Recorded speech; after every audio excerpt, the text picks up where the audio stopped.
성령의 열매에 대하여 세 번째로 제가 말씀을 드리고 함께 은혜를 나누고 있는데, 오늘 이 시간에는 나머지 세 가지 열매입니다.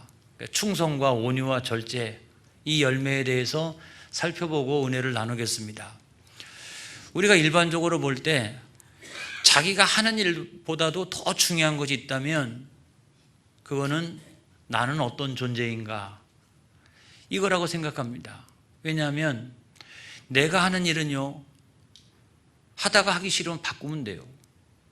아니면 직업을 바꿀 수도 있고 내가 하는 일을, 사역을 바꾸면 돼요. 그렇지만 참 변화하기 어려운 게 있나니 그건 뭐냐면 존재라는 거예요. 존재. 미성숙한 사람이 어느 날 갑자기 성숙한 사람이 되는 것은 아니잖아요. 그렇죠? 성숙한 사람이 어느 날 갑자기 미성숙한 사람이 되거나 그렇게 되어질 수 있는 게 아니에요. 그래서 중요한 것은 어떤 일을 내가 하는 것보다 훨씬 더 중요한 것은 오늘날 내가 하나님 보실 때에 어떤 존재인가, 이게 더 중요하다 이 말입니다. 왜냐하면 하나님은 우리의 외모를 보시는 분이 아니라 우리의 중심을 보시는 분이시기 때문에 그렇다. 그래서 세상에서 내가 가진 거 별거 없고 뭐 높은 지위도 없고 많이 배우지 못했어도 중요한 것은 하나님이 나에게 귀하게 여기시는 것은 그런 외모가 아니고 나의 존재라는 거예요. 나의 존재. 나의 존재를 중요하게 여기신다. 이걸 여러분 우리가 생각을 해야 돼요. 이와 같이 하나님께서는 그 존재 가운데 어떤 사람들을 크게 사용하시느냐, 우리가 성경에 보면 대충 저는 세 가지라고 봅니다. 하나는 뭐냐면 충성스러운 사람. 충성스럽지 않으면 일을 맡길 수가 없어요. 사역을 맡길 수가 없어요. 충성스러운 사람이 돼야 되고, 그 다음에 맨날 가가지고 막 성질만 부리고 화만 내고 말이죠. 그래서 자기 팀원들을 잘 이렇게 단속하지 못하고 이런 사람이면 또 안 되잖아요. 그러니까 온유함이 배어져 있는 사람, 온유함이. 세 번째로는 이런 사람이 또 나가가지고 뭐 세상에 나쁜 짓거리 다 하고 이러면 되겠어요? 그러니까 충분히 자기를 절제할 수 있는 사람, 이런 사람을 하나님께서 귀하게 사용하신다. 여러분, 우리가 성경에 보면 충성의 사람 사도 바울이 나옵니다. 자, 성경을 한번 찾아보겠습니다. 사도행전 20장 24절. 사도행전 20장 24절.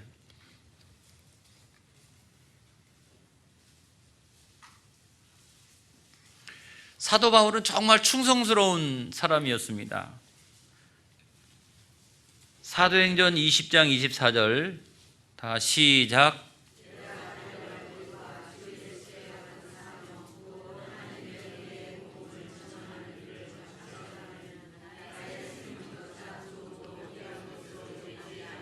아멘. 그래서 하나님 나에게 맡겨주신 그 사명을 위해서는 목숨까지도 바칠 수 있는 사람이 충성스러운 사람이죠. 그 다음에 온유한 사람을 보겠습니다. 모세가 온유했을까? 민수기 12장 3절에 있는 말씀을 보겠습니다. 민수기 12장 3절.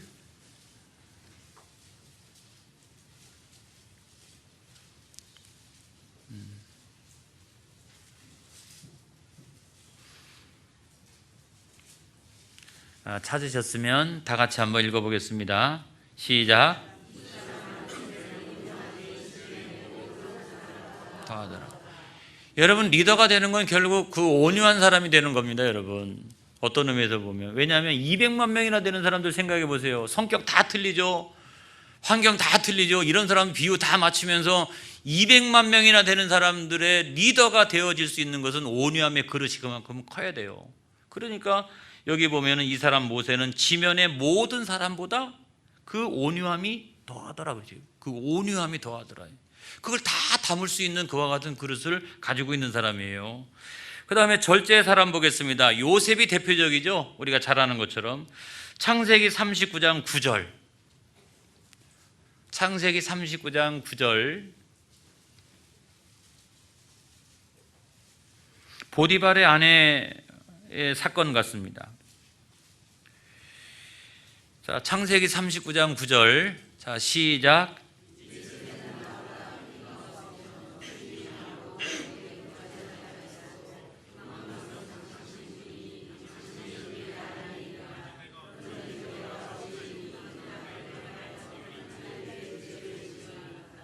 아멘. 자, 죄를 지을 수 있는 좋은 환경이었죠. 그렇죠? 그럼에도 불구하고 자기를 절제할 수 있는 사람이었어요. 정욕과 자기 욕심을 자제할 줄 아는 그와 같은 사람이었습니다. 그러기 때문에 그 애굽의 그 엄청난 권력, 그거 다 맡겨놔도 자기 스스로를 절제할 수 있는 사람이기 때문에 국가 권력을 맡겨놔도 스스로 탐하지 않았다는 거죠. 그러니까 하나님 앞에 크게 쓰임 받으려면 이 세 가지 성품이 중요합니다. 하나는 충성의 열매, 또 하나는 온유의 열매, 맨 마지막에는 절제의 열매. 이게 굉장히 중요한 거예요, 여러분. 자, 그 중에서 우리가 충성의 열매를 생각해 보면 충성이라고 하는 건 뭘까요? 충성이라고 하는 것은 마음을 모아서 정성을 다하는 겁니다. 가문에 충성하는 사람은 그렇고요, 나라에 충성하는 사람도 그렇고, 그 다음에 어떤 단체에 충성하는 사람도 자기 마음을 다해가지고 거기에 이렇게 정성을 다하면 이 사람은 충성스러운 사람이죠. 그런데도 불구하고 그런 보통의 경우가 아닌 성령의 열매로서의 그 충성이라고 하는 것은 뭐냐? 그거는요, 믿음과 연관되어 있어요. 믿음. 굉장히 많은 고난과 역경이 찾아온다 할지라도 그거를 충분히 감내할 수 있는 믿음이 있는 거예요. 믿음이 흔들리지 않는 믿음이 있는 거예요. 그리고 생활이 흔들리지 않는 믿음의 생활이 있는 거예요. 이런 사람이 충성스러운 사람인 거예요. 그래서 세상에서 이야기하는 충성과 성경에서 말씀하고 있는 충성이 다르다. 성경이 말씀하고 있는 충성은 하나님을 향하여 하는 그런 충성을 말하는 것이다. 할렐루야. 그래서 여러분, 우리가 충성을 바쳐야 될 대상은 누구냐 하는 걸 성경에 보게 되면 마태복음 22장 37절로부터 40절까지 있는 말씀을 한번 보겠습니다. 자, 충성을 바쳐야 될 대상은 누구냐? 당연히 삼위일체 하나님 앞에 충성을 다 바쳐야 되는 거죠. 또 하나가 있어요, 여러분. 마태복음 22장 37절로 40절에 있는 말씀에 보면, 자, 찾으신 줄로 믿고 다 같이 한번 읽어보겠습니다. 시작. 예수께서 이르시되 내 마음을 다하고 목숨을 다하고 뜻을 다하여 주 너의 하나님을 사랑하라 하셨으니 이것이 크고 첫째 되는 계명이요 둘째도 그와 같으니 내 이웃을 내 자신과 같이 사랑하라 하셨으니 이 두 계명이 온 율법과 선지자의 강령이라. 여러분, 온 율법 다 동원하고 선지자의 강령 그런 거 다 동원하고. 여러분, 강령이라고 하는 게 뭐예요? 강령이라는 게 정당의 강령 같은 거 있죠. 그 정당이 존재하는 이유가 강령 안에 싹 들어가 있어요. 강령이 굉장히 중요한 거예요. 우리가 하나님을 믿는 사람의 강령이 뭐냐? 강령. 이것이 두 가지라는 거예요. 하나는 뭐냐면 하나님을 사랑하고 이웃을 사랑하는 건데, 여러분, 마음을 다하고 목숨을 다하고 뜻을 다하여 사랑하라는 건데, 둘째 계명도 마찬가지로 둘째 계명도 그와 같이 하라. 이게 여러분 쉬운 일인가요?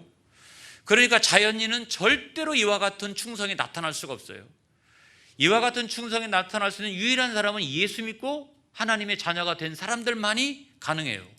뿐만 아니라 예수 믿는 사람들이라고 그래서 다 이와 같이 하나님을 위하여 마음을 다하고 뜻을 다하고 목숨을 다하고 이웃을 향해서 마음을 다하고 목숨을 다하고 뜻을 다하고, 여러분 그렇게 살아갈 수 있는 게 아니에요. 성령 받아야 됩니다. 할렐루야. 성령 충만함이 있어야 되는 거예요. 이 성령의 임재만을 이야기하는 게 아니고 성령에 충만하지 않고서는 그와 같은 성령의 열매를 맺어갈 수가 없다는 거예요. 누가 손양한 목사님처럼 살아갈 수가 있어요? 테레사 수녀처럼 그렇게 살아갈 수가 있습니까? 아니면 전 세계 오지에 나가서 정말 사역을 하고 있는 그 선교사들처럼. 예전에 여러분, 우리나라가 복음화되어질 때 그 미국이나 캐나다에서 왔던 선교사들의 이야기를 들어보면 눈물이 안 날 수가 없어요. 자기 자식들이 풍토병에 걸려서 죽고 말이죠. 자기 부인이 죽고 말이죠. 그럼에도 불구하고 일시적으로 귀국했다가 다시 돌아와가지고 자기 스스로도 순교하고 말이죠. 하나님을 위하여 어떻게 이렇게 할 수 있느냐? 내 이웃을 위하여 어떻게 이렇게 할 수 있느냐? 그 이웃의 영혼 구원을 위하여 어떻게 이렇게 할 수가 있느냐? 성령의 열매를 맺지 않고서는 불가능하다는 겁니다. 그런 성령의 열매가 있기를 주님의 이름으로 축원합니다. 그래서 이 특별히 그 충성의 열매를 맺는 사람들에게는 여러분 놀라운 상급이 주어집니다. 상급이 주어지는데 그것도 한번 성경을 찾아보겠습니다. 마태복음 25장 21절. 마태복음 25장 21절.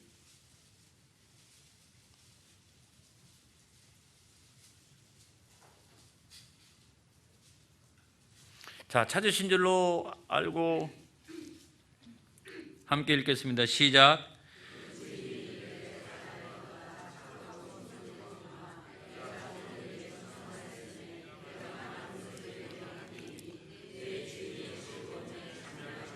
아멘.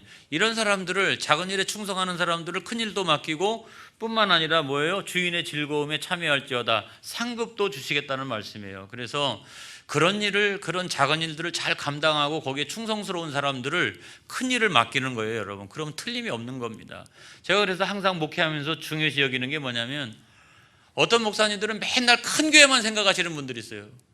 내가 지금 농촌교회에서 가만히 있을 때는 그냥 나는 원래는 큰 교회 목회할 사람인데 여기 와 있는 것처럼 생각하는 사람들이 있어요. 웃기는 사람들입니다. 이런 사람들을 맡겨줘도 못해요. 중요한 것은 그 과정과 그 단계를 성실하게 밟아 나가는 사람이 나중에 가가지고 큰 목회도 할 수 있는 거예요. 그거 맡겨줘도 충분히 감당할 수가 있는 거예요. 맨날 그냥 나는 그냥 여기는 그냥 있는 거고 말이야. 나중에는 그냥 큰 교회 갈 생각만 하고 그러면 절대로 안 되는 겁니다. 그 다음에 디모데후서 2장 2절에 있는 말씀. 자, 디모데후서 2장 2절에 있는 말씀.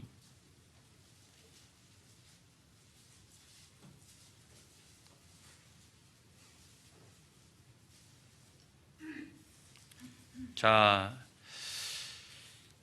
다 같이 한번, 여기 벌써 떴네. 그래, 잘했어요. 자, 디모데후서 2장 2절. 늦게 하면 바로 띄워요. 알았죠? 자, 2절 시작. 또 내가 많은 증인들 앞에서 내게 들은 바를 충성된 사람들에게 부탁하라. 그들이 또 다른 사람들을 가르칠 수 있으리라. 이게 충성스러운 사람들한테는 많은 사람들을 다스리는 또는 가르치는 그런 역할들을 맡긴다는 말입니다. 그 다음에 느헤미야 9장 7절로 8절. 느헤미야 9장 7절로 8절. 충성스러운 사람들에게 또 잘 되는 것이 하나 있어요. 느헤미야 9장 7절로 8절.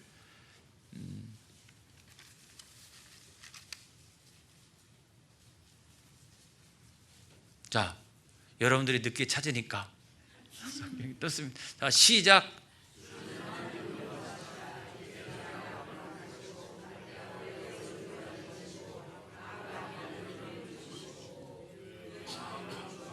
충성됨을 보시고 또 계속.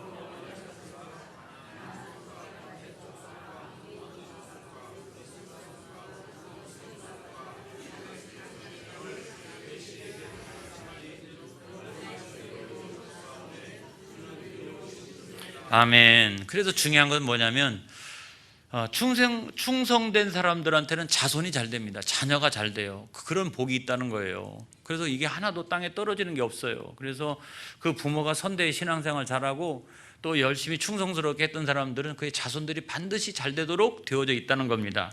그 다음에 두 번째로 보면 온유의 열매가 있어요. 온유의 열매. 온유의 열매 생각해 보면 보통 순하고 착한 사람, 부드러운 사람, 저 같은 사람. 그렇죠? 근데 아무튼 이런 사람들을 보통 얘기하는데, 근데 성경이 말씀하고 있는 그런 온유라고 하는 것은 겸손과 관련이 있어요. 겸손.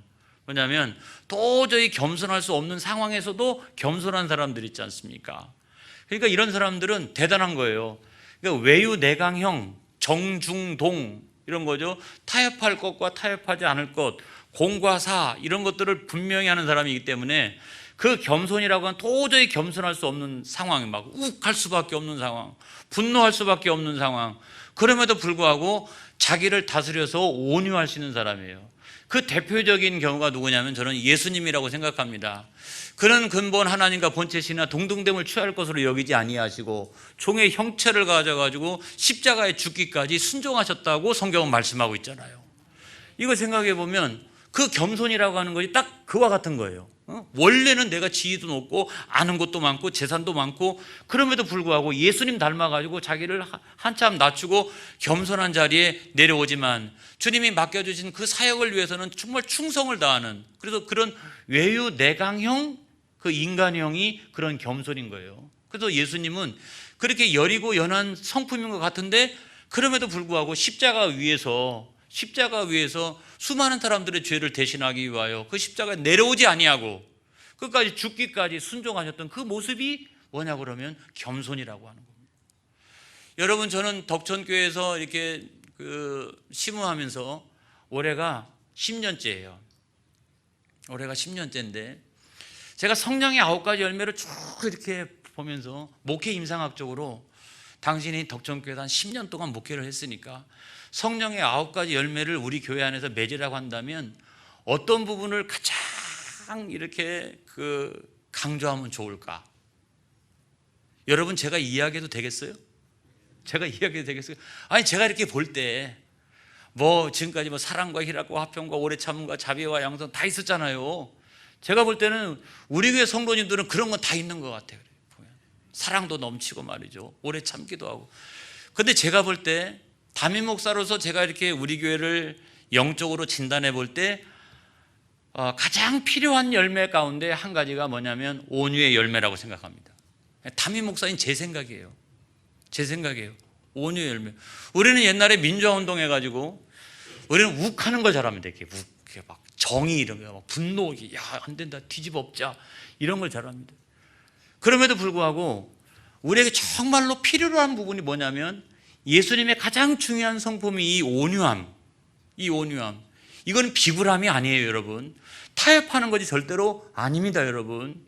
그럼에도 불구하고 이 자기를 낮추면서 또한 순종하면서 하는 그런 겸비함, 그런 여러분 겸손함이 있기를 주님의 이름으로 축원합니다.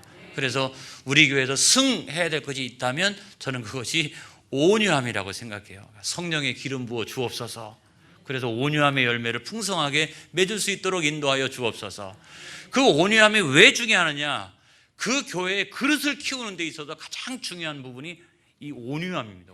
어떤 사람이 와도 누가 와도 그걸 다 품을 수 있는 그런 온유함과 겸손함이 우리 가운데 있어야 된다는 거예요. 할렐루야. 여러분, 그와 같이 온유함 성품을 갖고 우리가 그런 열매를 맺어가면 여기에 복이 있는데 그 복이 2가지가 있어요. 마태복음 5장 5절에 있는 말씀에 보면 온유한 자는 복이 있나니 그들이 땅을 기업으로 받을 것이요. 시편 76편 9절에 있는 말씀에 보면 곧 하나님이 땅의 모든 온유한 자를 구원하시려고 심판하러 일어나실 때로다 라고 하는 것처럼 천국을 기업으로 얻고 땅을 기업으로 얻는다라고 말씀하고 있어요. 그래서 온유한 자를 하나님 기가 막히게 사용하신다는 사실을 우리는 꼭 기억해야 됩니다. 우리 교회가 계속적으로 부흥하고 성장해 나갈 때 우리에게 절대적으로 필요한 열매 가운데 한 가지가 이 온유함이에요. 이걸 죽여야 되는 거예요. 이거를 다 죽여야 되는 거예요. 그래서 다 참고 포용하고 수용하고, 그래서 우리의 형제와 우리의 자매로 이렇게 끊임없이 동화시키고 만들어가는 거예요. 이런 것들이 우리에게 중요하다는 겁니다. 자, 마지막으로 열매는 뭡니까? 절제 열매입니다. 절제 열매. 근데 절제 열매라고 하는 것도 뭐냐? 자제력이냐? 이게 단순히 자제력이냐? 이 절제 열매는 뭐냐면 사람을 유혹하기 쉬운 것들이 굉장히 많잖아요. 그 가운데 사람이 쉽게 넘어갈 수 있는 것 가운데 하나가 탐욕이라든가 정욕 같은 것입니다. 여지없이 이렇게 넘어가도록 그 환경만 만들어 넘어가는데 안 넘어가는 사람이 있나니, 그런 사람은 누구냐고 하면 절제 열매가 있는 사람들이에요. 웬만큼 참으라고 하는 건 다 참을 수 있어요. 조금은 참을 수 있는 사람, 많이 참을 수 있는 사람, 중간 참을 수 있는 사람. 그러나 웬만하게 그런 환경 만들어 놓으면 다 넘어갈 수밖에 없는 그와 같은 상황에서도 나는 하나님의 자녀다. 할렐루야. 그래가지고 그 정욕과 그 탐욕을 충분히 이겨나갈 수 있는 그런 절제함. 여러분, 이런 사람을 하나님께서 사용하신다는 사실을 믿으시기 바랍니다. 왜냐하면 한 방에 날아가는 거예요. 한 방에 날아가는 거예요. 그래서 우리는 끊임없이 영적인 수준을 높여야 된다는 거예요. 영적인 수준을. 그래서 오늘 하나님이 사역을 맡겨주실 때 이 절제의 열매를 맺지 못하는 사람을 하나님이 크게 사용할 수가 없잖아요. 아니, 언제 넘어질지 모르는데 어떻게 사용해요? 안 그래요? 그래서 하나님이 그 사역과 관련한 열매 세 가지가 있나니, 하나는 충성의 열매, 또 하나는 온유의 열매, 또 하나는 절제의 열매. 그래서 이 세 가지 열매를 맺어서 우리에게 모든 성도님들이 크게 하나님 앞에 쓰임받는 놀라운 은혜가 있기를 주님의 이름으로 축원합니다. 기도하겠습니다.